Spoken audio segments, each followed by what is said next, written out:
Bismillahirrahmanirrahim. Assalamualaikum warahmatullahi wabarakatuh. Alhamdulillah wassalatu wassalamu ala rasulillah. Kembali lagi di channel Ayah Cut. Semoga Allah senantiasa memberikan kesehatan, keselamatan, berkah ilmu, dan senantiasa istiqomah di jalan Allah. Amin, amin, amin ya rabbal alamin. Allahumma amin. Teman-teman, pada kesempatan kali ini kita akan membahas materi FR SKB PAI CPNS terkait fungsi hadis terhadap Al-Quran dan macam-macam bayan. Oke, sebelum kita masuk pada pembahasan materi, jangan lupa subscribe, like, dan aktifkan tombol loncengnya untuk dapat terus mengikuti channel ini. Oke teman-teman, sebelum kita mulai untuk belajar, mari kita baca doa terlebih dahulu. Bismillahirrahmanirrahim. Allahumma inni as'aluka rizqan thayyiban wa ilman nafi'an wa amalan mutaqabbala. Semoga Allah senantiasa memberikan ilmu yang bermanfaat bagi kita semua. Amin, amin, amin ya rabbal alamin. Oke teman-teman, langsung saja kita akan masuk kepada materinya. Nah, yang pertama sekali adalah fungsi hadis terhadap Al-Quran. Nah, jadi banyak ya FR tentang fungsi hadis terhadap Al-Quran. Oke, langsung aja kita akan membahasnya. Nah, fungsi hadis yang pertama adalah menguatkan dan menegaskan hukum yang terdapat di dalam Al-Quran. Contohnya, di dalam Al-Quran terdapat kewajiban beriman kepada Allah dan Rasul. Nah, jadi ini fungsi hadis yang pertama sekali adalah menguatkan ya atau menegaskan hukum yang ada dalam Al-Quran. Nah, contohnya seperti beriman kepada Allah, ini ada dalam surat Al-A'raf ayat 158. Nah, yang artinya, katakanlah, hai manusia, sesungguhnya aku adalah utusan Allah kepadamu semua, yaitu Allah yang mempunyai kerajaan langit dan bumi. Tidak ada Tuhan yang berhak disembah selain Dia, yang menghidupkan dan mematikan. Maka berimanlah kamu kepada Allah dan Rasul-Nya, Nabi yang ummi yang beriman kepada Allah dan kepada kalimat-kalimatnya, kitab-kitabnya, dan ikutilah Dia supaya kamu mendapat petunjuk. Nah, ini adalah ayat Al-Quran. Nah, kemudian kita akan lihat dalam sebuah hadis juga dikatakan ya. Nah, yang artinya iman itu adalah engkau mempercayai Allah, malaikatnya, kitab-kitabnya, rasul-rasulnya, hari akhir, dan beriman kepada qadar baik dan qadar buruknya. Hadis riwayat Muslim. Nah, jadi ini memperjelas daripada ayat Al-Quran tadi. Jadi ayat Al-Quran tadi menegaskan bahwa beriman kepada Allah. Kemudian ini ditambah lagi iman kepada Allah itu mempercayai Allah, malaikat, kitab-kitab, rasul, hari akhir, dan qadar baik dan qadar buruk. Jadi seperti itu teman-teman. Kemudian fungsi yang kedua dalam hubungannya dengan Al-Quran, maka As-Sunnah berfungsi sebagai penafsir. Nah, jadi hadis ini berfungsi sebagai penafsir, pensyarah, atau penjelas daripada ayat-ayat tertentu. Nah, jadi fungsi hadis Rasulullah SAW itu sebagai penjelas, atau dalam bahasa lainnya ini adalah bayan. Nah, bayan Al-Quran. Oke, seperti itu. Nah, jadi bayan itu ada bermacam-macam. Nah, kita juga akan membahasnya. Jadi, fungsi yang kedua adalah sebagai penafsir. Penafsir daripada Al-Quran. Oke, penafsir, pensyarah, penjelas daripada ayat-ayat tertentu ya. Oke, kemudian kita lanjut tentang macam-macam bayan. Nah, jadi ini bayan ini merupakan salah satu fungsi daripada hadis fungsi daripada hadis tadi ya, penjelas sebagai kaitannya dengan Al-Quran ya teman-teman. Nah, yang pertama sekali ada bayan takrir. Nah, bayan takrir disebut juga dengan bayan at-ta'qid dan bayan isbat, al-isbat. Yang dimaksud dengan bayan ini adalah menetapkan dan memperkuat apa yang telah diterangkan di dalam Al-Quran. Fungsi hadis ini hanya memperkokoh isi kandungan Al-Quran. Nah, salah satu contoh hadis yang diriwayatkan Bukhari dan Abu Hurairah yang berbunyi sebagai berikut. Qala Rasulullah sallallahu alaihi wasallam, la tuqbalus shalah man ahdatsa hatta yatawaddaa. Yang artinya, Rasulullah sallallahu alaihi wasallam telah bersabda, tidak diterima salat seseorang yang berhadas sebelum ia berwudu. Nah, kemudian kita akan lihat ayat Al-Qur'annya. Hadis ini mentakrir ya, mengenai keharusan berwudu ketika seorang akan mendirikan sholat. Nah, jadi dalam surat Al-Maidah ayat 6 yang artinya, hai orang-orang yang beriman, apabila kamu hendak mengerjakan sholat, maka basuhlah mukamu dan tanganmu sampai dengan siku, dan sapulah kepalamu dan basuh kakimu sampai dengan kedua mata kaki. Nah, jadi hadis tadi itu mentakrir surat Al-Maidah ayat 6. Jadi diperjelas lagi dalam sebuah hadis bahwa tidak akan diterima sholat tanpa berwudu. Nah, intinya ke situ.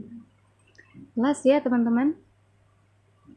Kemudian yang kedua ada bayan tafsir. Nah, bayan tafsir adalah kehadiran hadis yang berfungsi untuk memberikan rincian dan tafsiran terhadap ayat-ayat Al-Quran yang masih bersifat global, mujmal. Nah, teman-teman ini harus diingat ya. Jadi kalau ada ditanyakan mujmal, ini mujmal artinya global. Jadi ada saya dapat FR ya tentang mujmal juga. Jadi ini tentang bayan tafsir ya, tentang mujmal berarti ayat yang ada dalam Al-Quran itu masih sangat-sangat global ya. Nah, jadi artinya mujmal memberikan persyaratan atau batasan takyid ayat-ayat Al-Quran yang bersifat mutlak dan mengkhususkan tahsin terhadap ayat-ayat Al-Quran yang masih bersifat umum. Nah, jadi jelas ya teman-teman. Jadi diingat aja mujmal itu global, ya seperti itu berarti masih sangat global ya, umum sekali ya. Kemudian kita akan melihat contoh Al-Quran yang mujmal. Nah, ini tentang sholat ya, perintah tentang sholat. Jadi ayat ini bersifat mujmal, baik mengenai cara mengerjakan, sebab-sebabnya, syarat-syaratnya, atau halangan-halangannya. Oleh karena itu, Rasulullah Shallallahu Alaihi Wasallam melalui hadisnya menafsirkan dan menjelaskan masalah-masalah tersebut. Nah, jadi kita akan lihat teman-teman, yaitu tentang ayat yang bersifat mujmal, yaitu terkait dengan ayat tentang sholat ya, perintah sholat. Ini katanya ayat Al-Quran yang mujmal. Oke, kita akan lihat teman-teman. Nah, jadi sebagai contoh, ini ada sebuah hadis yang hadis yaitu sallu kama ra'aitumuni usalli, yang artinya salatlah sebagaimana engkau melihat aku salat. Nah, jadi katanya itu kita harus melihat bagaimana aku salat itu Rasul ya.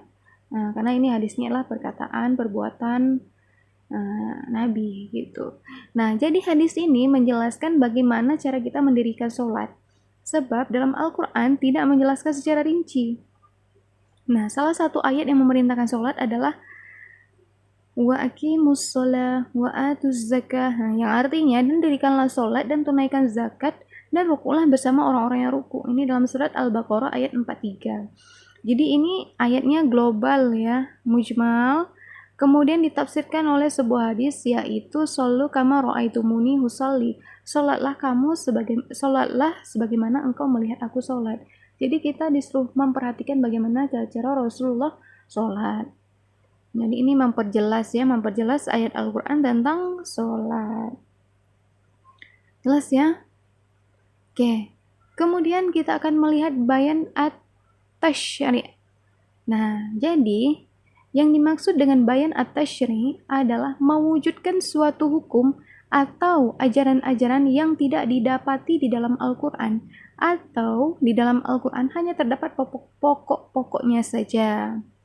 Nah, jadi ini bayan at-tasyri' adalah suatu hukum ya yang tidak ada dalam Al-Quran, nah kemudian ada di dalam hadis.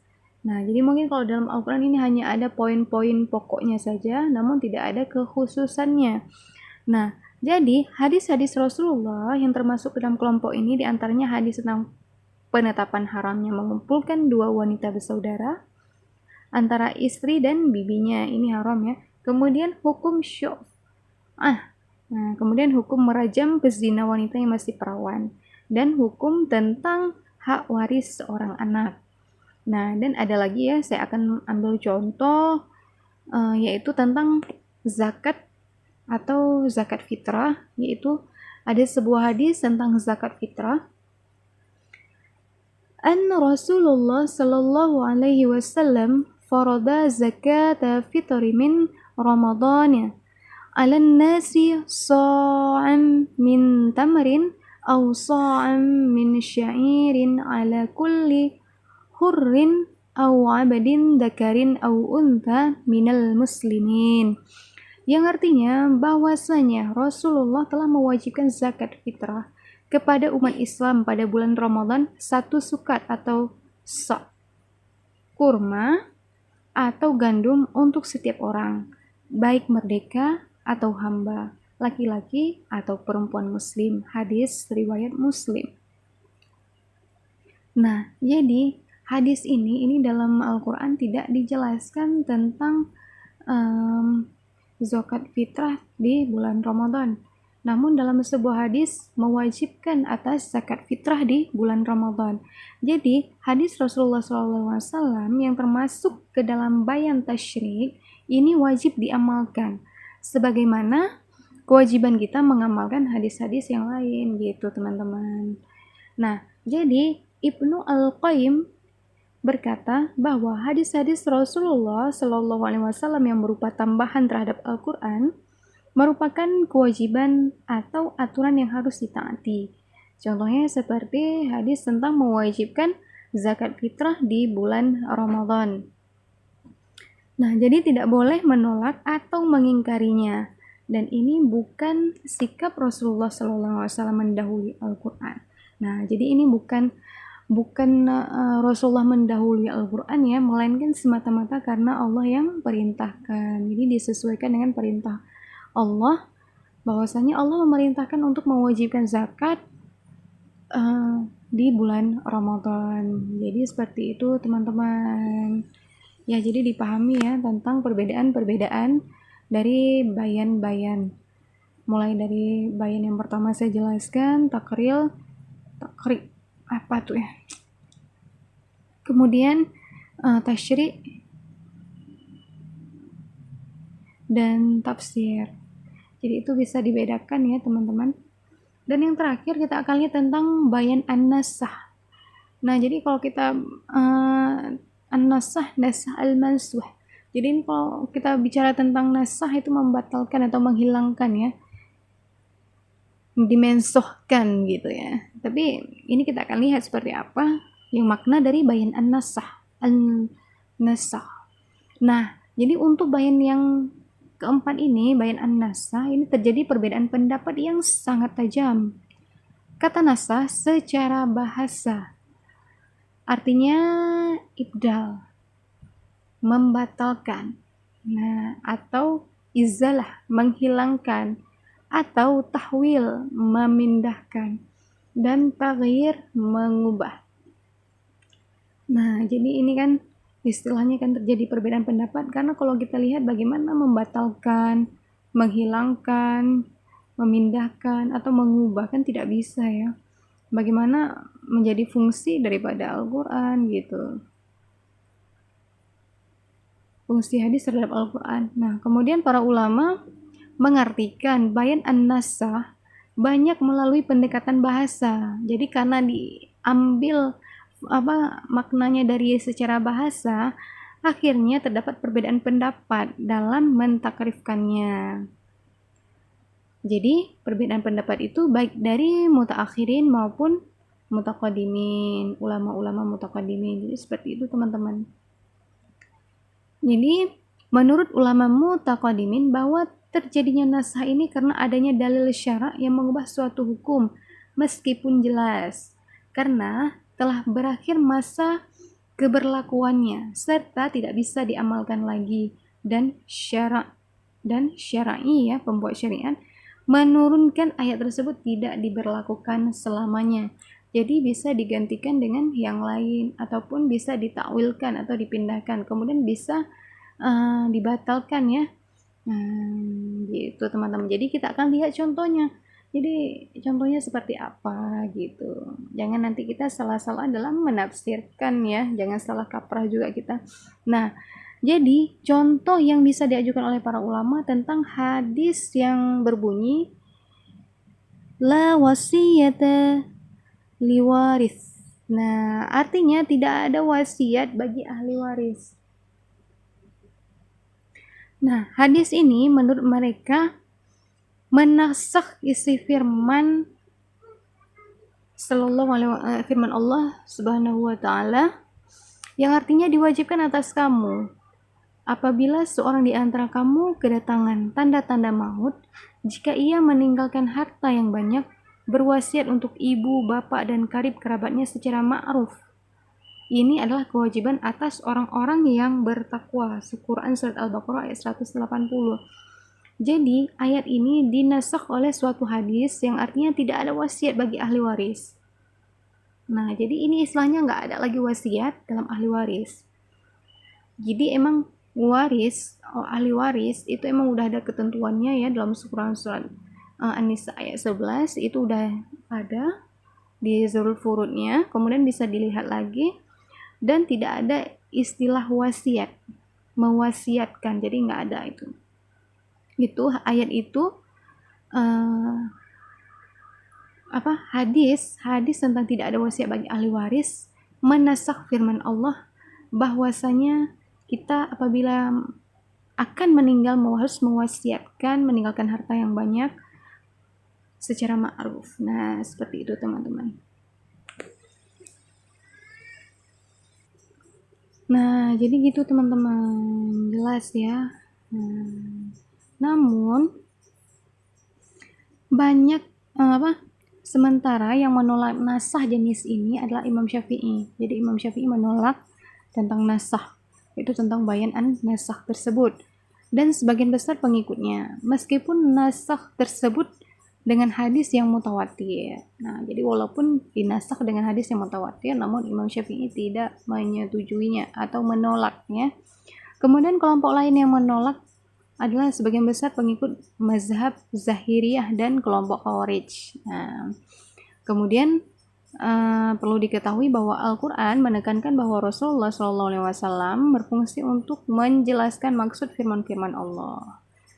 Nah, seperti itu teman-teman. Jadi makanya adanya bayan yaitu hadis, yaitu berfungsi sebagai memperjelas gitu ya, memperkuat. Nah, seperti itu.